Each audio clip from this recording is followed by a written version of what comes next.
everyone. This is Loralyn Mears with the Grit Daily Like a Boss podcast. Thanks for tuning in today. We've got a special guest, Dr. Tommy Watson.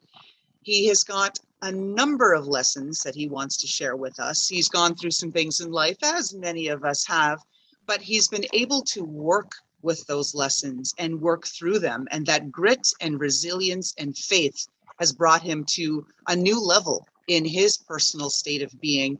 And I wanted to bring him on our show today to bring that inspiration to our listeners, because everybody's been suffering and struggling with COVID and all kinds of other things. And I think these messages of inspiration from Dr. Watson can really help us today. Hello, and thank you for joining us. Dr. Loralyn, how you doing? It's a pleasure to be here with you. Thanks for having me. Well, like I said, we're excited. Everybody needs a little more inspiration once in a while. And as we started the call, the listeners don't know this, but I have just had one tech issue after another, and Dr. Watson has been very gracious about it and very patient, understanding that sometimes tech breaks. Sometimes it's just not your friend. And so grit today. You had to show some grit, some real technological grit. There you go. That's right. And we have persevered through it, and here we are. So maybe by way of introduction, that, you talk to a little bit to our audience about who you are and the place where you are in your life today. Sure. Can I start by giving a little personal background on myself? It makes it a lot better to understand. Absolutely. Oh, absolutely. That's exactly where I'd like you to start. Awesome. So it's a pleasure to be on with you, Dr. Loralyn. I really appreciate that. So I'm originally from Denver, Colorado. Grew up there. My mother and father were drug addicts and shoplifters. And unfortunately, because of their behaviors, my siblings and we had to pay a heck of a price. So, Dr. Loralyn, by the time I finished high school, my mother and father had been arrested 121 times. So as a kid, I spent a lot of time in foster homes, crisis centers, motel rooms, bouncing around from place to place to place. There's 6 of us. We never all lived together as kids growing up. Lived in 7 different motel rooms. Met my oldest brother by pure coincidence in a foster home in 2nd grade. For me, I was getting ready to try to join a gang in 3rd grade because I was seeking something, and ended up getting involved in sports, and sports became my lifeline. And I ended up getting a scholarship to go play for the University of Minnesota. I found myself homeless as a senior in high school, had 32 scholarship offers, and I left Denver almost 30 years ago, Loralyn, and never went back home. I left there. My mom was in prison. My dad was in prison. My little brother was in prison. My grandmother was my last legal guard, was in a nursing home. My oldest brother was back there involved in gangs. My older sister was back there on crack cocaine. My second older sister was in foster care in Iowa. My younger sister lived with my aunt. Between my junior and senior of high school, I lived in 5 different locations and went off to the University of Minnesota. All I had was a trunk and really had to make life work for me. And then I, got injured, thought I was going to the NFL, got injured, forced me to get my education because I knew I didn't have any safety nets. So I went on and got my education, went on and got my 4 degrees there. Very proud of those. And thank you very much. And became a school principal. I had a huge heart for young people in our youth, trying to let them maximize education, and then decided about 11 years ago to jump away from that and start my own business, speaking, coaching, and consulting. So that's what I do now. Kind of brings you to where I am now. Exactly. And that's the place, like I said, where, we wanted to be able to connect as the founder of Steeris, and bringing soft skills and coaching Gen Next, or Gen Z, as most people call them, bringing them to that next level of career readiness and preparedness.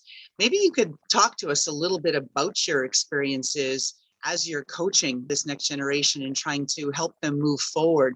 Can you share some of that without, of course, no names, no details? We want to keep all that stuff private, but what you can share as far as insights. Yeah, one of the things I had the opportunity to do here recently was to speak to over 2,000 McDonald's restaurants and their crew, and letting them know the importance. McDonald's played an important role in my life. I got fired after my first job out of college for not having leadership skills. And I went to work at McDonald's, and I won the leadership award after 2 years, and then went into the school system. And within 4 years, Loralyn, I was never a teacher. I was never a assistant principal. I was never worked at the central office. I became a principal just based upon the skills that I got from a McDonald's.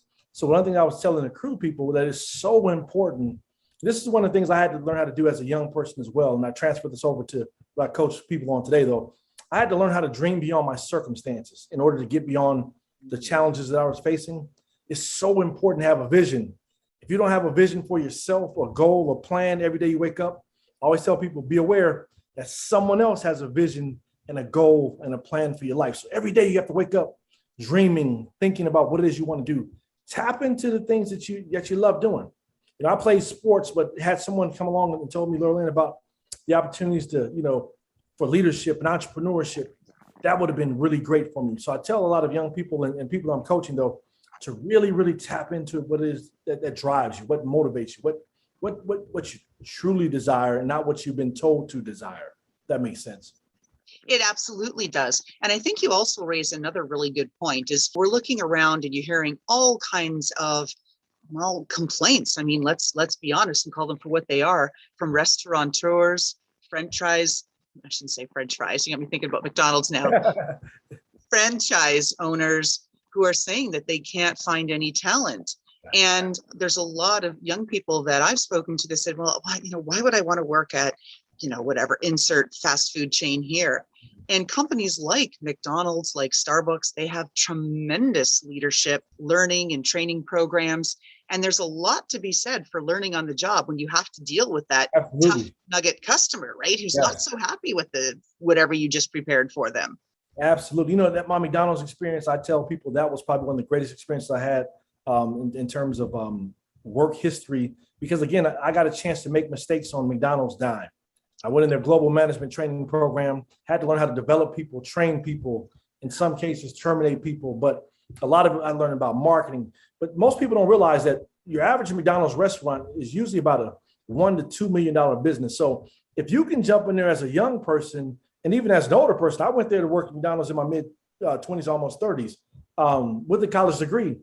And the skill sets that you gain from working at a multi-million-dollar company like a McDonald's or Burger King or Starbucks is absolutely incredible. It prepared me so much so when I became a principal that I knew how to put the customer first, my teachers and my students first, because I learned at McDonald's. I learned how to develop other people. I had to be able to work through other people to get things done. So I was at McDonald's. I couldn't do everything. A lot of people, my wife and I, we kind of go back and forth sometimes. She does not like delegating tasks. She's all on everything. But one of the keys to successful leadership and being an entrepreneur is you got to be able to delegate. You can't do everything all the time, though. So McDonald's really had a philosophy that you had to work through other people to get things done. So as a leader, I had to know who had what skill sets and what they were bringing to the table, and constantly position them to be in positions of success. So as a principal, I had to do the same thing. I had to know which of my teachers were strong in areas of math and English, and I constantly removed barriers for my teachers, gave them a vision, and really kind of bought into what it was that they really wanted and desired. I did the same thing for my McDonald's employees, because everyone wants something. Everyone wants something. You got to tap into it. If you're going to be any type of leader in any type of industry, whether it be education, corporation, church, it doesn't matter. The people you're leading, everyone has something that drives them. And as leaders, we have to tap into that. And learning that as a young person can be invaluable. And I think you've just tapped into there. I don't want to put words in your mouth as like the top advice for not even just for young people, but for leaders is find out what it is that people want. I mean, as I'm going through my journey, what I'm finding is that everyone ultimately is selfishly motivated, right? They have their agenda. There's something that they want to move forward. And as a leader, you can either be a conduit to help them move that forward, or you can be a blocker that prevents them from moving their agenda forward. Of course, that creates friction, right? Or you can be the gateway that enables them to move it forward. And then that creates all kinds of new opportunities as a leader. Absolutely. And Loralyn, that is the foundation. My doctoral work was on motivation. The foundation for motivating anyone, whether it be in sports or in entrepreneurship or in business, you have to start by knowing what drives that person. They call it the hook. What's their hook? What's going to reel them in? What gets them excited? Why are they here? What's their why? Everyone has a why for doing something. You have to tap into it. The second thing you have to do is once you tap into what that person's interested in, you have to help them formulate a vision. It's so important to help people get a vision, because ancient scripture says where there's no vision, people perish. Where there's no vision, people leave companies. Where there's no vision, people let their businesses flop, So you got to have a vision for what's possible. And then you have to also be able to cheer them on. And then you have to, as an individual, you have to be able to cheer your own self on as well. Because if you don't have, as a leader, sometimes you're not going to have a whole bunch of people there cheering you on that front door when you come through the door before everyone else. You got to be self-motivated. So you got to find some systems, you got to find some music, you got to find some quotes, you got to find something inspirational to keep yourself going on a day-to-day basis, because if you don't, your motivation is going to lack tremendously. Would you be willing to share what motivates you, what your fuel is, whether it's daily or weekly fuel? Absolutely. When I decided to leave the job as a principal, my supervisors came to me and they were trying to use incentives around money. I'm not a person I'm not motivated by money. What I am motivated about, Dr. Loralyn, is by freedom. So entrepreneurship worked really well for me because, again, this stems back from my childhood. When I was in third grade, I got a chance to see my mother in prison, and seeing her locked up like an animal, it crushed me. And I said, you know what? I never, ever want someone to have that level of control over my life, whether it be physically, mentally, economically, it doesn't matter. So for me, I've always valued freedom. I love the creativity that comes along with being an entrepreneur. I love the freedom to help others. I don't have to work through, when I was a principal, whenever I had an idea, I had to work through 15 different committees to work, get things done. As a solopreneur, I'm totally driven by freedom and creativity. So I don't have to work through a lot of people. I can simply go with my heart's desire. And I just love making a difference in the lives of people every day. And it's so rewarding. Talk to us about how you get through the days that aren't so rewarding, right? Where you're having tough days, like I was sharing, I'm having a terrible day. Like that movie, like No Good, Awful, Terrible, Super Bad, whatever that movie was, Awful Day. That is today. Absolutely. Tell me what you do on those days to keep you going. There's something I always remember. I either have a choice to be the thermostat or the thermometer every day. So I can let the environment dictate how I function, and I be the thermometer, or I can be the thermostat to set the tone. So I really try to get up and set the tone. I get up, I listen to music in the morning time. I usually work out. I do some morning meditation. I do some reading of some scripture and some other things. So I really try to set the tone by setting my energy level really high so that I can dictate everything that happens around me, and so that's not necessarily dictating me, though. So we have to have a choice. We have to make a choice whether we're going to be controlled by the environment or whether we're going to control the environment each and every day that we get up each morning, if that makes sense. It does. And then I think related to that, maybe you can talk to us a little bit about how you keep things contained so that any of that negativity or those bad days don't encroach on your state of being day after day. Can you share some of that? Absolutely. Another piece that's really important to know is that, because sometimes when we have tough days, people say, oh, boy, it was a flop. It just didn't go well. But I want people to understand that failure and success aren't opposite ends of the spectrum. Failure and success are a circle. You need them both. So there are going to be some days things aren't going to work well.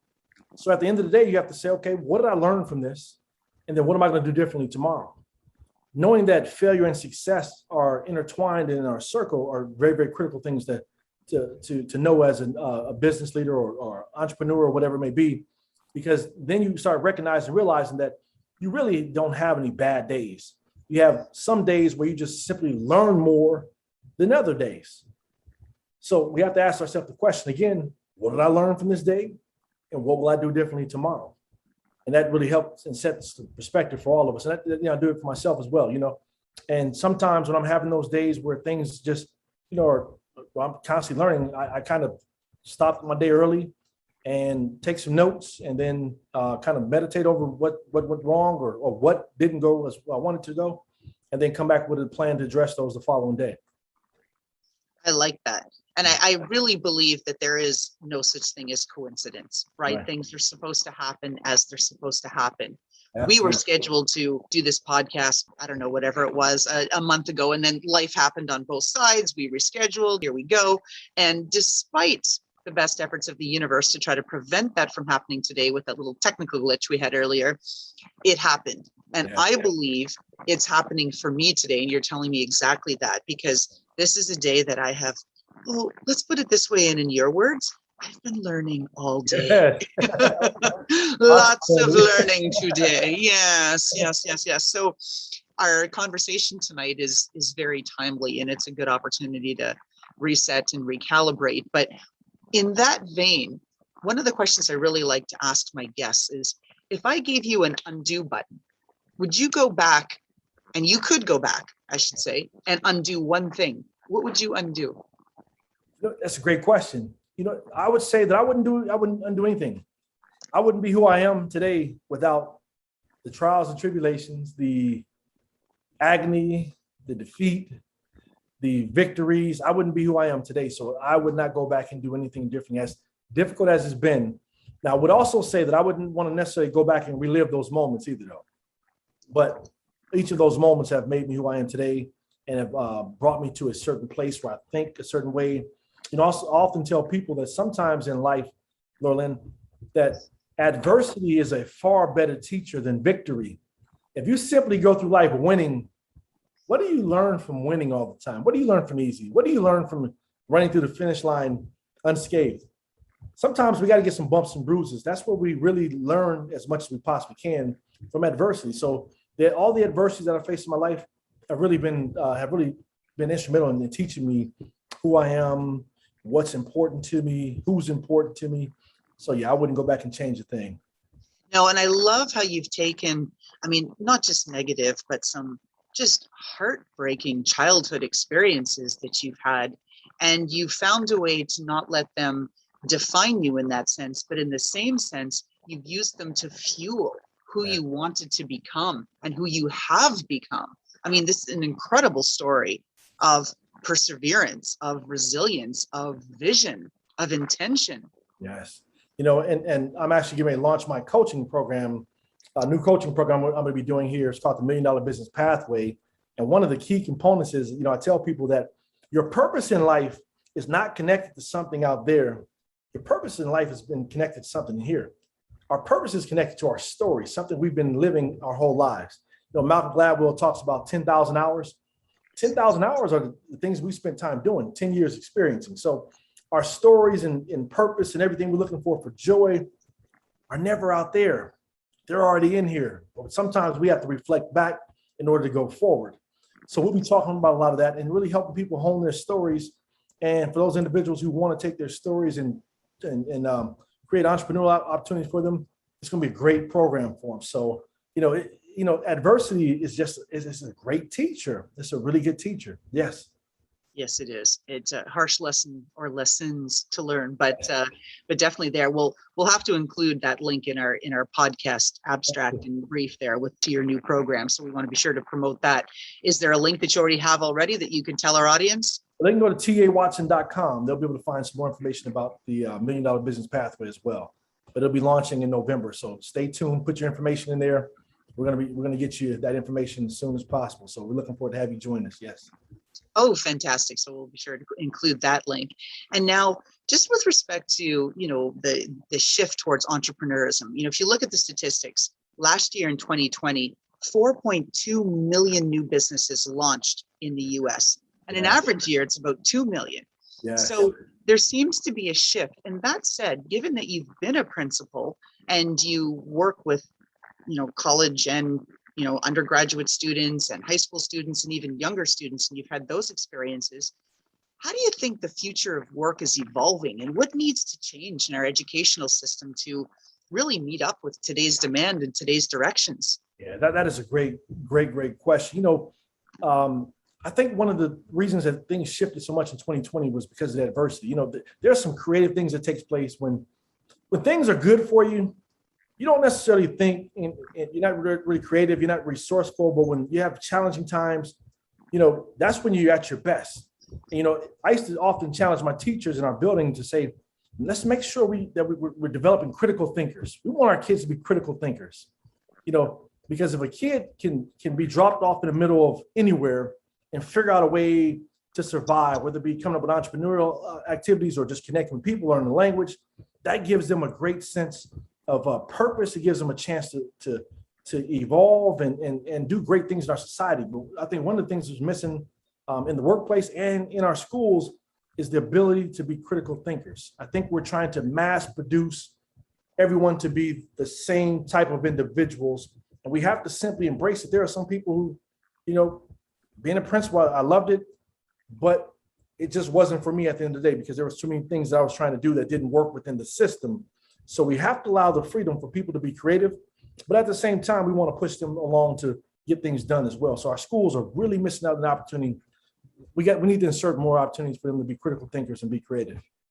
And well, I mean, it's not surprising that you've come up with this, but I mean, all of the discussion that I've been tracking in the last couple of months, business owners, managers are lamenting the inability for the new hires to come on and to demonstrate critical thinking. Yes. That where they go and they make a move where you question, go, oh, I can't believe you did that. Didn't you even stop to think?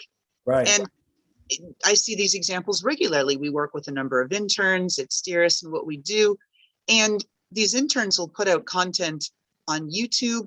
It'll be missing the video and they'll post it. It's like, did you look to quality control? Right. It's like, well, I didn't think I had to. It's like, well, there's an example. Right. And you bring up creativity. I'm starting to see this just in recent threads in the last month or so where, and I think it's a result of they've cut music, they've cut art, they've cut all these wonderful programs in schools that allowed children to be children and think out of the box and not be the cookie cutter. And you've absolutely nailed the top two really soft skills that people are lacking and they're not being taught. Absolutely. And again, there's definitely a place for math and science in our schools. Those are critical skills. However, kids need to also know how to be creative. They need to know how to have conversations with other kids. They need to know how to work out. They need to know how to cook for themselves. They need to know how to be independent. So there's so many different skills that we've kind of pushed by the wayside just to simply push more STEM, science, and math. And again, those are critical skills, but we have to have balance. Right now, we have an imbalance taking place in our schools.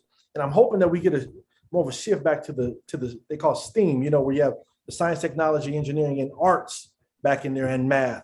Because those are what we want are balanced kids. We don't want just simply brainiacs who can just tell you all the stuff, in a book. We need you to also be a critical thinker when the book isn't available for you, though. Now, what do you do? So it's critical for our young people. It's critical for our adults. I mean, we have adults our age who work in, workplace who don't have those same critical skills either, though. But I think the piece of it as well is many of those folks who may be around our age, though, Loralyn, they were told that they've been scared to make mistakes. So as entrepreneurs and leaders, we have to create an environment that welcomes people to make mistakes. I work with the McDonalds. They allowed me to make mistakes on their dimes. I didn't get penalized. I didn't get fired for making mistakes. You said, hey, what did you learn from it? What are you going to do differently? That's what resilience is all about. People hear the word resilience. They think resilience is just about survival. Resilience is about surviving, but also thriving. So the way you thrive is, what did I learn from this situation? What will I do differently going forward? So we have to create an environment where everyone around us, thrive. They survive, but also they're thriving and they're resilient. So we have to create an environment where people are able to learn from their mistakes and not let the mistakes be detrimental to their careers. That's right. Creating these safe spaces where, it works on both sides, where you can say, well, such and such was done incorrectly. Here's the correct way, without going, boom, and lambasting the person. That's not going to work. Absolutely. But the person on the receiving side also has to be, there and be open to getting some feedback, even if it's not particularly favorable. And that's hard to get that, that dynamic right. Yeah. And letting the person who's receiving the feedback know that, just because it's feedback that's not necessarily applauding you doesn't necessarily mean that it's tearing you down either, though. It's all there to build you up. It may sound differently, but at the end of the day, the purpose, the mission, and the motivation behind it is to build you up, to help you be more successful. Yeah. Because we're humans. We're not automatons. We're not robots that are programmed to do the same thing exactly the same way every time with whatever X, 0.99999, percent precision. We're human. Absolutely. We fail.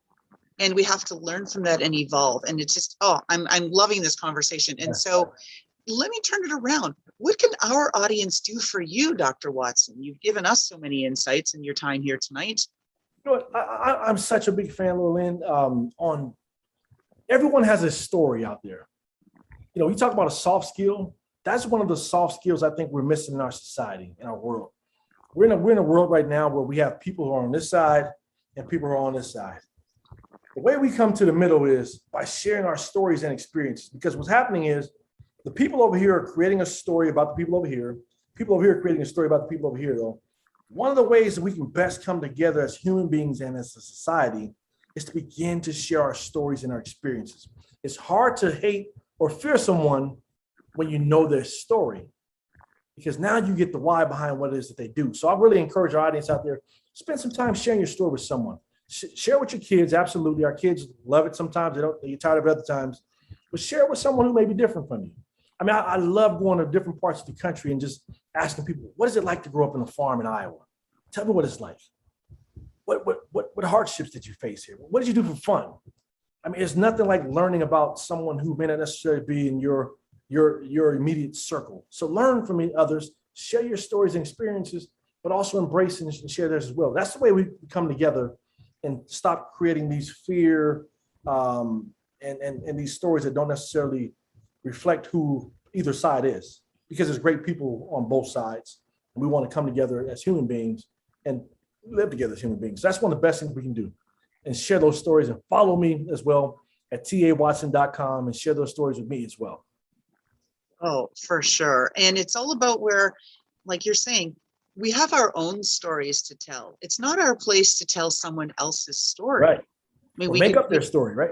Oh, for even worse, right? Yeah. And pretend create some other narrative. I mean, we can be vehicles for other people's stories, but we have to allow the story to be authentic and to come through, that we can't distort it and all these sorts of things. And that's why you're so right. Like, people have to work together, as they say, we've got, 2 ears and 1 mouth, right? Absolutely. So we need to do this twice as much as this. Yes, absolutely.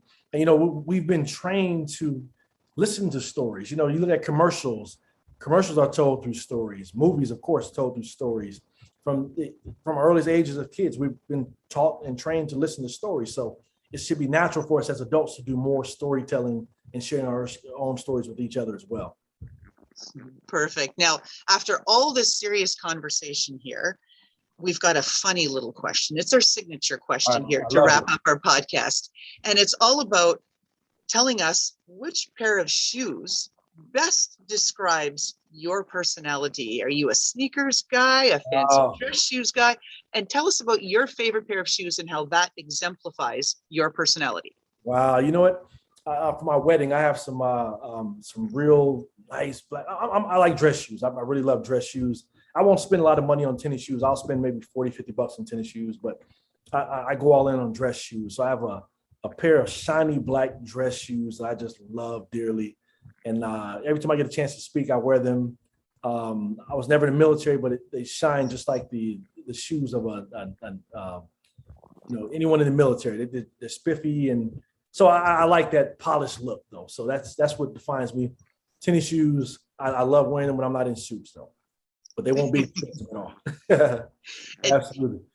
And our audience should know that Dr. Watson is impeccably dressed in a beautiful suit, with a pocket kerchief, and a matching carnation boutonniere. So everybody should know that and kind of rise to the occasion here.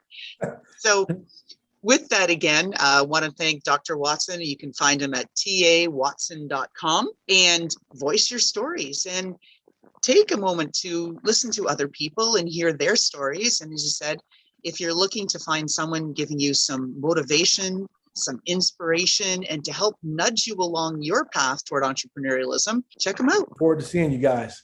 Call me. Thank you so much, Dr. Watson. Pleasure. And how about that fantastic intro by Touch Circle?